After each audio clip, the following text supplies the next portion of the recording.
What is going on, YouTube? Welcome back to my channel. My name is TimProVision, guys, and today we have 20 tips to help you succeed in your Apex Legends gunfights and to make you win a little bit more in your games. These are going to be 20 overall tips for the game, nothing in any particular order, and these are going to cater to all skill levels, and I think there might be a couple things in here that you might not have thought about quite yet. I hope you guys enjoy this video, and if you like this video and or you want to support me, hit that like button and subscribe to the channel. We got lots of content on Apex Legends Season 7, and we got a lot more on the way. Let's start off with tip number 1, and I'm just going to let it roll here, guys. There's not much for me to say. What this is. Oh my god. It's a... Bro. No, it's the new thing? No, it's a fucking Rampart with their turret on a crypto. Oh no.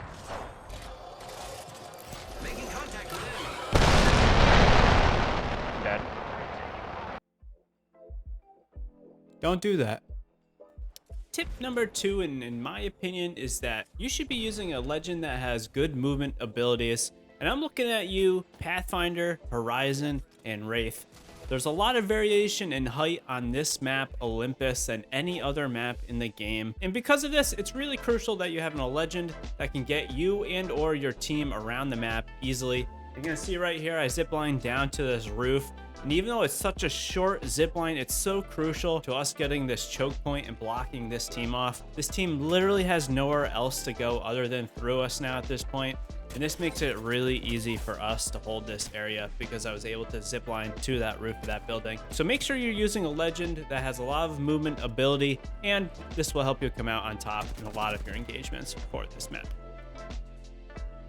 Tip number 3 has to do with a conduit that runs throughout the middle of the map. This conduit will have an audible warning when you or an enemy player is exiting it. And because of this, I just wanted to say I recommend avoiding it like the plague. This thing can be really bad for your team to come out. On top of that, when you exit this rift, if you're going to the middle of the map, this is a highly contested area. There's often teams rotating through here. I just would not go through this rift. You do have a brief moment of Wraith phase when you do exit it, which does give you a slight advantage, but because the enemy teams can hear you exiting it, they're just going to be there waiting for you, and you're going to get absolutely lasered. I just would not go into these conduits.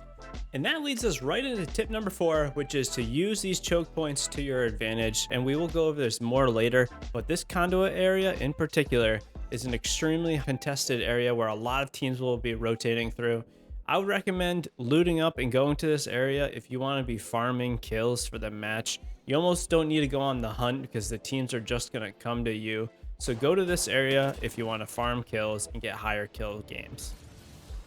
Tip number 5 is all to do with Horizon. And guys, I made a video on Horizon last week. If you want some tips to get yourself on your way to mastering Horizon, go check out that video. The link is in the description below and in the corner of this video. But one big thing I did not include in that video is that Horizon's passive ability is all about increased air control. This means you can have easier bunny hopping and air strafing, which means you're much harder to hit and you can get away from certain fights a lot quicker.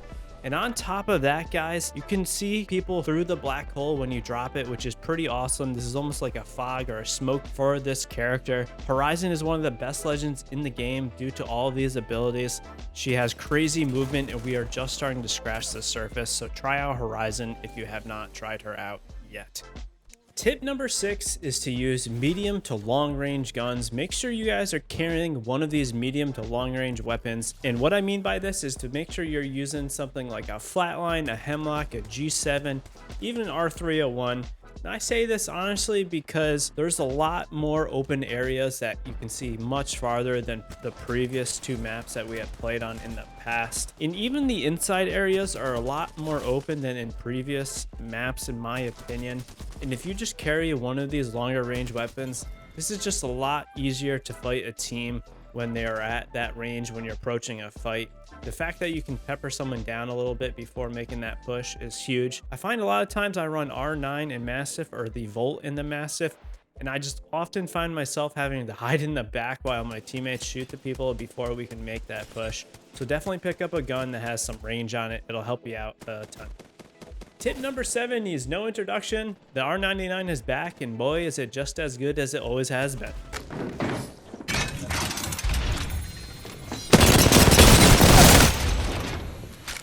Tip number 8, if you're landing at the Bonsai Palace with the entire server and you're having a hard time finding some weapons and loot, go check out the bike racks around the buildings. There's loot in these and there's often quite a bit of it, so definitely check out the bike racks.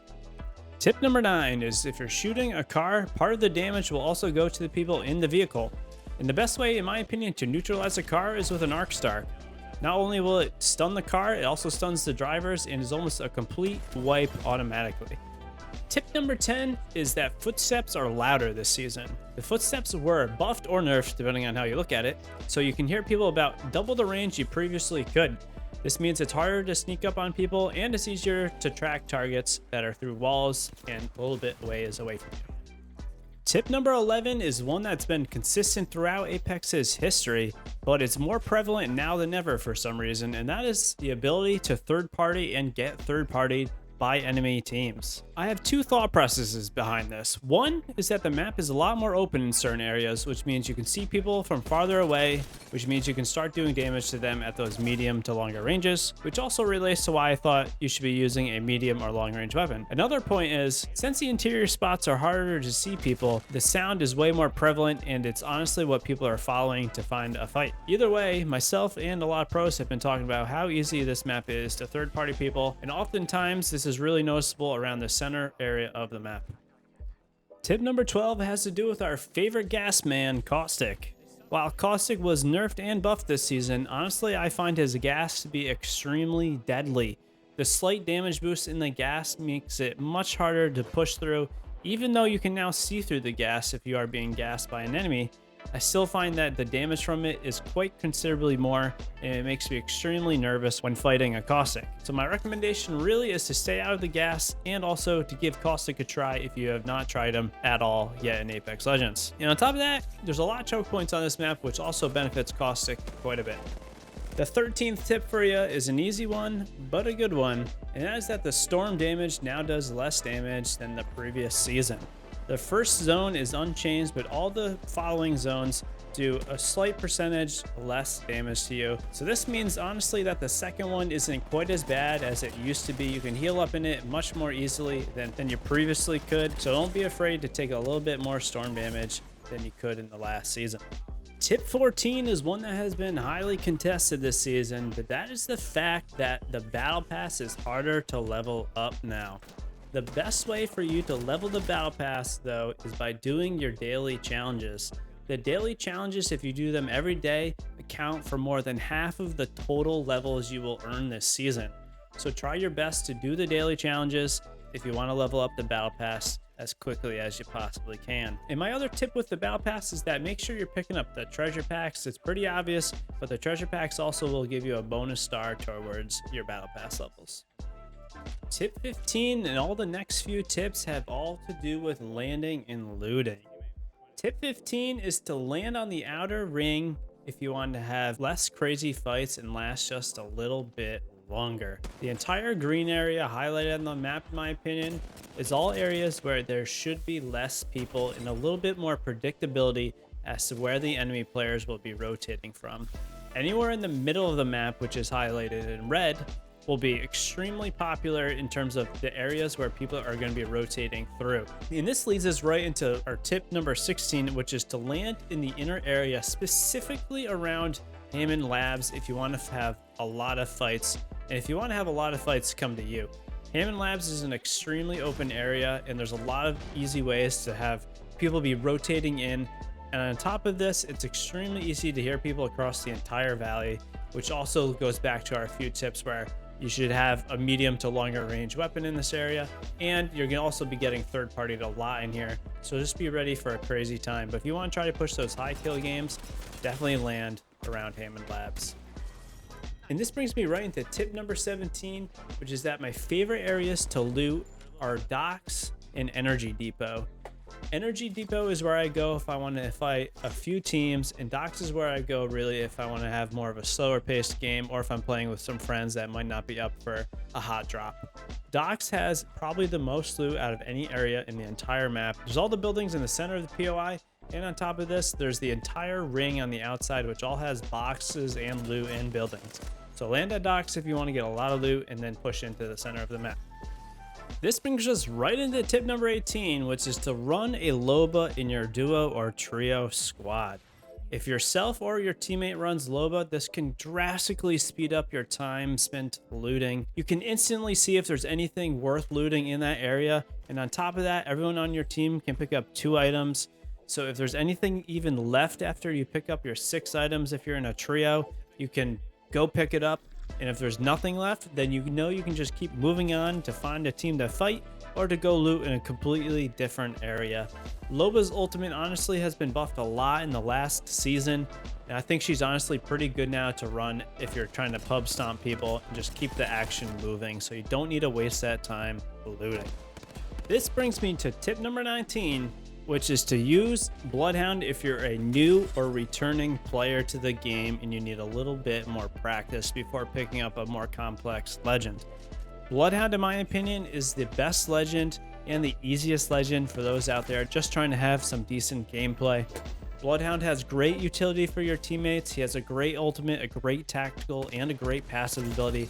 There's really nothing bad about Bloodhound. He can move super quick in his ultimate to get down to across the map to fight someone, and he gives a lot of information to your teammates. So if you're not an overly confident person with your Apex Legends abilities, definitely run Bloodhound because he's easy to use and he'll definitely help out your team quite a bit. And tip number 20 is that my top 3 legends in the game right now are Bloodhound, Pathfinder, and Wraith. These are the 3 most consistent legends for me that I have the most fun using. But I will say pretty much every legend in the game is definitely usable, so don't be restricted to any certain particular legend. All the legends have been getting buffs lately, and I really do honestly feel like they all have a certain place in Apex Legends depending on your playstyle. But if you want my top 3, again, Wraith, Pathfinder, and Bloodhound. But I honestly do think Horizon could be getting into my top 3. I do really like her a lot, but I need to play with her just a little bit more. And guys, that is 20 tips for you with Apex Legends Season 7. I hope this video was helpful. If this video was helpful, hit that like button and subscribe to the channel. If you have any additional questions, drop a comment down below. Or of course, you can join my Twitch stream or our community Discord page. And I am more than glad to answer any of your questions there anytime I can. I just want to say a big thank you for all the support on the YouTube lately. It really means the world to me. Have a wonderful day. Peace out, everyone.